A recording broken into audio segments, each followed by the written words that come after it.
নমস্কার সম্মানীয় দর্শক মণ্ডলী। আজকে দোলযাত্রা, কালকে হোলি, প্রচুর প্রচুর আনন্দ করব আমরা। সঙ্গে আমরা জানাবো যুবসাথী প্রকল্পের আপনার যে ফর্মটা আপনি ফিল আপ করেছিলেন তার অবস্থা কি।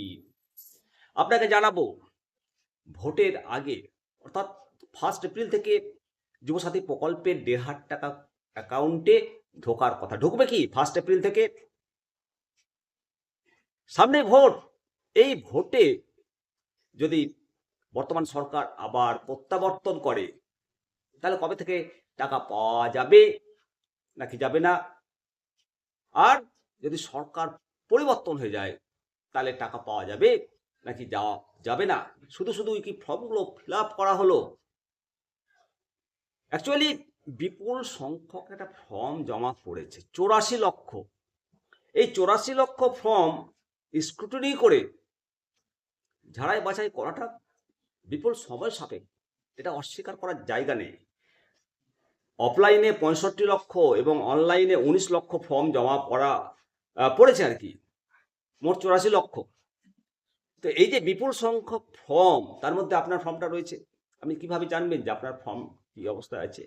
সেই জন্য নবান্ন একটা হেল্পলাইন চালু করেছে, মোবাইল নাম্বার দিয়েছে। সেই মোবাইল নাম্বারটা আপনাদেরকে বলছি, লিখে রাখুন: 6292248888। আবার বলছি 629224, তারপরে 4টা 8। এই নাম্বারে ফোন করে বা হোয়াটসঅ্যাপ মেসেজ করে আপনার ফর্মের স্ট্যাটাস আপনি জানতে পারবেন সহজে। এর ফলে আপনার মনের যে প্রশ্ন যে আমার যুবসাথী প্রকল্পের টাকা কবে পাবো, আপনার পরিবারের অভিভাবকের মনে একই প্রশ্ন, এই যুবসাথী প্রকল্পের টাকাটা পাবে কি আমার ছেলেটা? হাজারো প্রশ্ন। আর সেই জন্যই এসব প্রশ্নের কথা ভেবেই রাজ্য সরকার এই হেল্পলাইনটা চালু করেছে। আপাতত এই হেল্পলাইন সকাল 10টা 30 মিনিট থেকে 5টা 30 মিনিট পর্যন্ত খোলা থাকবে, শনি রবি এবং অন্যান্য ছুটির দিন বন্ধ থাকবে।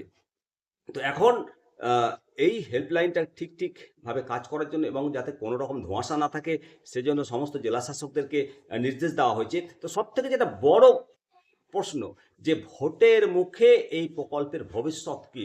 ভোটের পরে কি মুখ থুবলে পড়বে?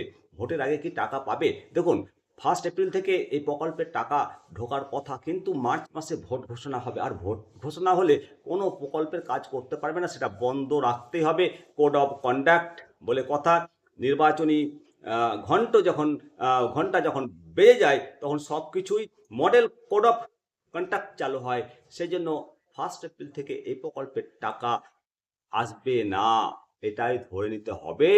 এবং ভোট বড় বালাই, বিধানসভার ভোট পরিবর্তন নাকি প্রত্যাবর্তন, এটা একটা বড় কোশ্চেন। প্রত্যাবর্তন যদি হয় তাহলে সরকার তার প্রতিশ্রুতি মতো হয়তো টাকাটা দেবে, আর পরিবর্তন যদি হয় সেই সরকার সেটা নিয়ে চিন্তা ভাবনা করবে না কি করবে সেটা পরের কথা।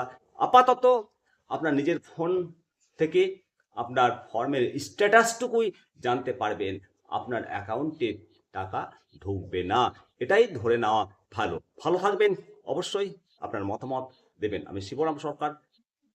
জয় হিন্দ, জয় ভারত। পরবর্তী আপডেট পেতে অবশ্যই নিত্যা দর্শন চ্যানেলটিকে সাবস্ক্রাইব করে রাখুন। বন্দে মাতরম। ভারত মাতা কি জয়।